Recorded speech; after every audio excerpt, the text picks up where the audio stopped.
रंगीन उतना संगीन।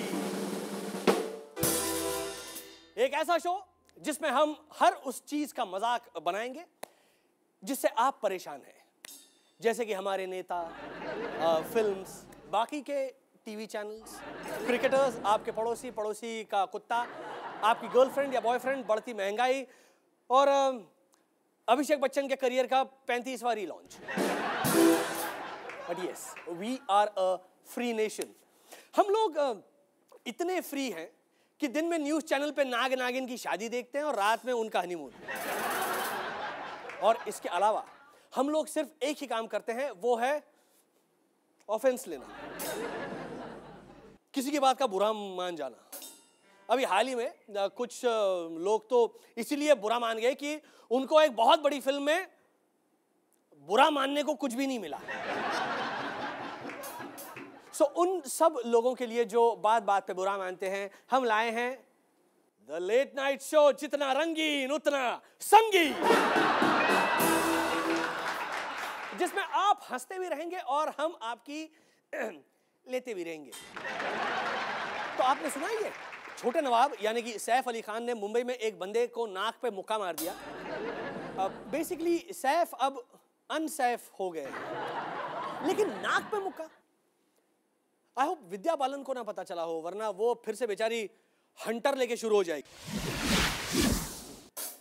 ए नाक मुक्का नाक मुक्का नाक मुक्का नाक मुक्का आरा नाक मुक्का नाक मुक्का नाक आरा नाक मुक्का नाक मुक्का आरा नाक मुक्का नाक मुक्का नाक आरा नाक मुक्का नाक मुक्का नाक मुक्का। वैसे पता चला है कि सैफ का झगड़ा तब हुआ जब रेस्टोरेंट में बगल वाली टेबल पे बैठे उस बंदे ने सैफ को कहा कि थोड़ा धीमी आवाज में बात करो, और सैफ ने कहा एक तो पहली इतनी धीमी आवाज है कि लोग फोन पे मुझे लड़की समझ लेते हैं, और तू बोल रहा है और धीमी आवाज में बात करूं? लेकिन आजकल ये नया सीजन चल पड़ा है थप्पड़ खाने का। इंस्टेंट फेम मिलता है, मतलब मारने वाले को और खाने वाले को, दोनों को। तो दिल्ली में एक थप्पड़ मार के हरविंदर सिंह इतना फेमस हो गया है कि मुझे उम्मीद है इस बार बिग बॉस में भी आएगा। और ऑस्ट्रेलिया में तो यार हमारी पूरी टीम ने पूरे 2 महीने इतने थप्पड़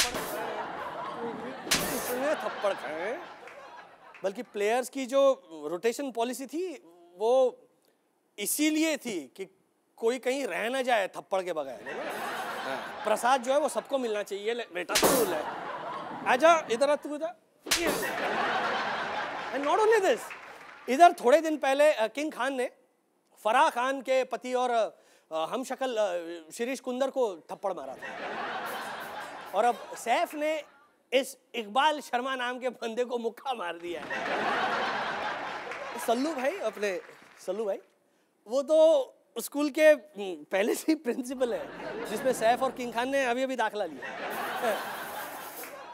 आमिर खान बचे हैं, लेकिन वो 1-2 लोगों को थप्पड़ मारने में विश्वास नहीं रखते। गजनी जैसी फिल्म बना के 2-3 करोड़ लोगों को एक ही साथ थप्पड़ मार देते हैं। और इन थप्पड़ बुक्कों को लेकर हमारे इन हाउस आम आदमी का क्या कहना है, आइए उनसे पूछते हैं। लेकिन पहले हंटर फेंक दो, पता चला वो हंटर देकर भागे। Please welcome. आपका सामान उधर। मेरा सामान? अच्छा आइए, पहले अंदर आइए, 1 मिनट, ये हम दे देते हैं ऐसे जाता। अच्छा तो सबसे पहले तो इनको वेलकम करते, जरा रोल। बताइए क्या हाल है आपका? हाल तो बस वही खस्ता है, खाली जेब, फटा हुआ बस्ता है। क्या बात है, मतलब आप शायराना कब से हो गए? अब वैसे ही इतनी महंगाई है कि शायरों वाली गरीबी झेल रहा हूँ। अब मैंने सोचा कि 2-4 शेर भी चिपका दे। हाँ। हमने आपको सिर्फ ये मतलब जो थप्पड़ कांड हुआ है इसके बारे में आपकी राय जानने के लिए यहाँ पे बुलाया। ये जो आजकल सब सेलिब्रिटी एक दूसरे को जो थप्पड़ मार रहे हैं ना, इसका कारण क्या है? कल रात को हमने भिंडी की सब्जी बनाई थी, करेले में टिंडे मिक्स कर। तो क्या तुमने कभी सैफ से पूछा कि इसका क्या कारण है? हाँ, पूछा? तो मुझसे क्यों पूछ रहे हो ये फालतू बात यार? मारा होगा यार, उसको टेंशन ना होगा, फ्रस्ट्रेशन ना होगा। सबकी लाइफ में टेंशन होता है, अब भले ही नाक थोड़ी बड़ी है, तो क्या वो इंसान नहीं है? अगर आपको कभी सैफ अली खान ने मुक्का मारा तो क्या करेंगे? मैं तो चाहता हूँ मैं तो चाहता हूँ कि कोई मारे, क्योंकि क्या है ना कि मैं पहले से इतना भरा बैठा हूँ। मैं चाहता हूँ कि कोई मारे और मैं अपने अंदर का जितना मैं निकाल के जम के धो पाए। 600 रुपए में सिलेंडर मिल रहा है, 70 रुपए किलो पेट्रोल हो, लीटर मतलब पेट्रोल हो गया। स्कूटर में ना अरहर की दाल उबाल उबाल के भर भर के फुर फुर स्कूटर चला रहा हूँ मैं। बच्चे का एडमिशन कराने के लिए किडनी बेचनी पड़ी।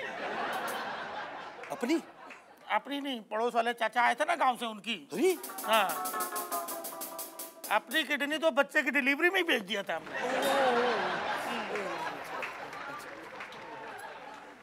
क्या करें, लेकिन आजकल है ही ऐसा माहौल, है ना। मैं आजकल मैं झगड़े के मूड में हूँ, लेकिन आम आदमी की किस्मत आजकल झगड़े का मौका भी नहीं मिलता है। जिसको झगड़ा करना है 5 स्टार होटल में खाना खाने वालों को झगड़े का मौका मिलता है। आम आदमी को थप्पड़ खाने के लिए भी रिश्वत देनी पड़ेगी। ठीक कह रहे हैं आप। जाओ, जाकर जुगाड़ कीजिए। मैं देखता हूँ कहीं सैफ अली खान का जुगाड़ हो पाता है या नहीं। देखो, अगर सैफ ना मिले ना जी, तो जायद भी चलेगा। जायद खान? अरे उसको तो उसकी किस्मत नहीं है, ऐसा जोरदार थप्पड़ मारा है कि खैर जाने दो। चलो ठीक है, फिर तुम ही मार दो हमको। मैं मारो। नहीं, पहले रिक्वेस्ट की होती तो शायद मार भी देता। अब मुझे पता है कि आप कितनों की भड़ास निकालने वाले हैं, इसीलिए बस आशीर्वाद ही दीजिए। आपका गुस्सा जो है वो प्रभु शांत करे। मैं जल्दी किसी को भेजता हूँ आपके हाथ की खुजली दूर करने के लिए। तो भाई जल्दी भेजना जी, वरना समझ लो मतलब। हाँ बिल्कुल। हाँ समझ भाई, बजाओ ये जा रहे हैं। Thank you.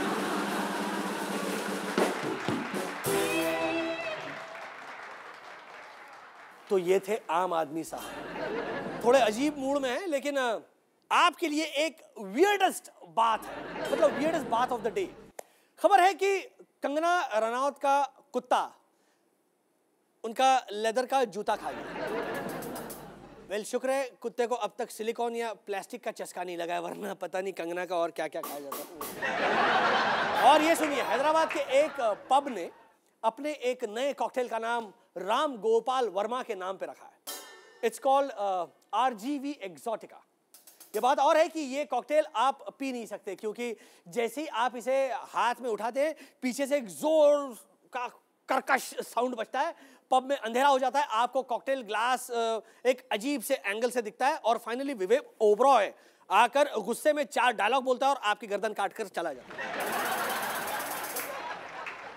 खैर, पिछले साल के रेसिस्ट अटैक्स के बाद एक ऑस्ट्रेलियन सर्वे ने डिस्क्लोज किया है कि 30,000 इंडियंस, 30,000 भारतीय मेलबर्न को हमेशा के लिए छोड़कर चले गए। 30,000 इंडियंस, कमाल है नहीं? कैन यू इमेजिन अगर मुंबई से 30,000 फिरंग हमेशा के लिए चले जाएं? करण जौहर अपनी फिल्म्स की एक्स्ट्रास की कास्टिंग कहां से करेंगे फिर? Former US president George W Bush ने अपने 8 ईयर टर्म पर लिखी एक बुक डिसीजन पॉइंट्स रिलीज की है। कमाल है। मतलब जिन्होंने जिंदगी में एक भी बुक नहीं पढ़ी, वो भी आजकल बुक लिखने लगे। चलो, अगर चेतन भगत इतने बड़े राइटर बन सकते हैं तो जॉर्ज डब्ल्यू बुश क्यों नहीं? लेकिन पब्लिशर्स का कहना है कि बुक को एडिट करने में उन्हें बहुत दिक्कत हुई। क्यों? क्योंकि वो बुक दिखने में कुछ ऐसी है, देखिए। Globally respected medical journal Lancet के हिसाब से alcohol consumption is much more dangerous than heroin. तो इसके लिए 3 साल रिसर्च करने की क्या जरूरत है? जस्ट लुक एट अपने खान एंड खान।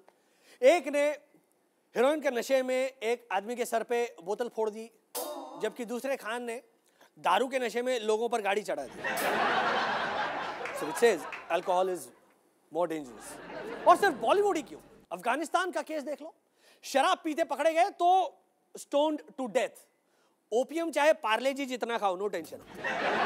और दुनिया में कुछ भी हो, हिंदुस्तान में जो होता है वो सबसे खास है, क्योंकि it happens only in India. अरे it happens only in India। आज के it happens only in India में हैं 3 सैंपल जिसको देखकर आपका दिल हिल जाएगा। Sample number 1। ये है बच्चों वाली गाड़ी।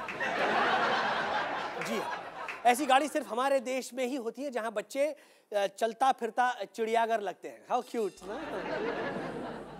सैंपल नंबर 2, पाइप वाले अंकल।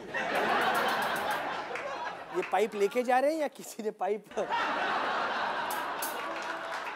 ऐसे पाइप वाले अंकल आपको हर मोहल्ले में मिल जाएंगे। वैसे ध्यान से देखिए, पीछे से ये बोनी कपूर लग रहा है। पता नहीं सीधे भी नहीं बोला, जाओ पाइप लेकर आओ, इधर लीकेज बहुत ही। तो यार अपने Boney Kapoor. Okay, sample number 3, Superman. देखिए ये हिंदुस्तान में सिर्फ 2 तरह के लोग होते हैं, एक जो बाइक चलाते हैं और एक जो बाइक उठाते हैं। ये वाला थोड़ा सैड था ना सैंपल, लेकिन जैसा कि मैंने कहा, it happens only in India. Moving on, Hillary Rodham Clinton ने रिटायरमेंट का ऐलान किया है और इसके साथ ही एयर इंडिया ने उन्हें अपने एयर होस्टेस की जॉब ऑफर की है, क्योंकि यू नो हमारे एजिंग ब्यूटीज की सबसे ज्यादा जरूरत और कदर वही रहती है, मदरली ट्रीटमेंट। इस रिटायरमेंट की वजह से हमारे देश में भी काफी अफरा तफरी मची है। हमारे बुड्ढे, बूढ़ा होगा तेरा बाप। नहीं, आई मीन बड़े राजनेता, बड़े बूढ़े राजनेता काफी कंफ्यूज है कि 64 साल की भरी जवानी में हिलरी जी सन्यासन क्यों बन रही है। अभी तो उनके खेलने और खाने के दिन शुरू ही हुए। कुछ लोग जलस भी हैं कि यार कितना खाने को मिलता है अमेरिका के नेता को, एक ही बार रूलिंग में आने के बाद रिटायरमेंट का जुगाड़ भी हो गया है। And after this celebrity interview और भी बहुत कुछ। Till then check out new band.